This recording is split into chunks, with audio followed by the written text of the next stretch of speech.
രേണു ഇതൊക്കെ പറയുമ്പോൾ ഒരു ചിരി നമ്മളെ നോക്കി ചിരിക്കുന്നുണ്ട്. അതൊരു ആക്കിയ ചിരി. അതായത് നീ എത്ര ഇനി കിടന്ന് സംസാരിച്ചാലും എനിക്കിനി ഇങ്ങനെയൊക്കെ ആയിരിക്കും വരാൻ പോകുന്നത്, അല്ലെങ്കിൽ എനിക്ക് പോസിറ്റിവിറ്റിയാണ് കിട്ടാൻ പോകുന്നത്, ഇനി നെഗറ്റീവ്സ് മുഴുവൻ നിനക്കാണ്. ആ ഒരു ധാർഷ്ട്യമില്ല. അതായത് താങ്കളുടെ കഴിവുകളല്ലേ ശരിക്കും അംഗീകരിക്കപ്പെടേണ്ടത്, മറിച്ച് ഒരു ഷോയിൽ വന്നിരുന്ന് ഇങ്ങനെ കുറെ കാര്യങ്ങൾ പറഞ്ഞത് കൊണ്ടാണോ നെഗറ്റീവും പോസിറ്റീവും ഉണ്ടാവേണ്ടത്? അല്ല, കഴിവുകൾ അംഗീകരിച്ചായിരുന്നല്ലോ.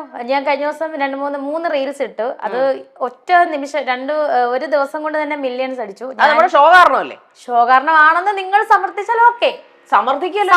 നാട്ടുകാരെങ്ങനെ പറയുന്നത്? ഞാൻ സമർത്ഥിച്ചതല്ല. അല്ല, ഷോ കാരണം ഷോയിലൂടെ താങ്കളുടെ ഏതെങ്കിലും കഴിഞ്ഞ റീൽസ്, ഫസ്റ്റ് വേണ്ട, ദാസേട്ടൻ കോഴിക്കോടുമായിട്ടുള്ള റീൽസ് തൊട്ടെടുത്ത് നോക്കിയാൽ ഒരുത്തൻ വന്ന് നല്ലത് വല്ലതും പറഞ്ഞിട്ടുണ്ടോ? ഒരുത്തൻ വന്ന് ഞാൻ ആ കമന്റ്സ് ഒരുപാട് വായിച്ചിട്ടില്ല, എന്നാലും വായിക്കണമല്ലോ. വായിച്ചത് നെഗറ്റീവ് ആണ്. അതെ, അപ്പൊ അത് കൂടാതാണല്ലോ ആ കമന്റ്സിന്റെ ഒരു ആധിക്യം കൂടിയത് കൊണ്ടാണല്ലോ താങ്കൾ ലൈവിൽ വന്നിരുന്നുകൊണ്ട് നാട്ടുകാരെ ചീത്ത വിളിച്ചത്. നാട്ടുകാരെ ചീത്ത വിളിച്ചില്ല, ദേഷ്യപ്പെട്ടു. ഓക്കെ, ദേഷ്യപ്പെടുക, ചീത്ത വിളിക്കുക, അതൊക്കെ ഒരു പര്യായ പദങ്ങളുടെ ഭാഗമായിട്ടാണല്ലോ. നമ്മുടെ നാട്ടിൽ ചീത്ത വിളി എന്ന് പറഞ്ഞാൽ വേറെ സാധനമാണ്. ഓക്കെ,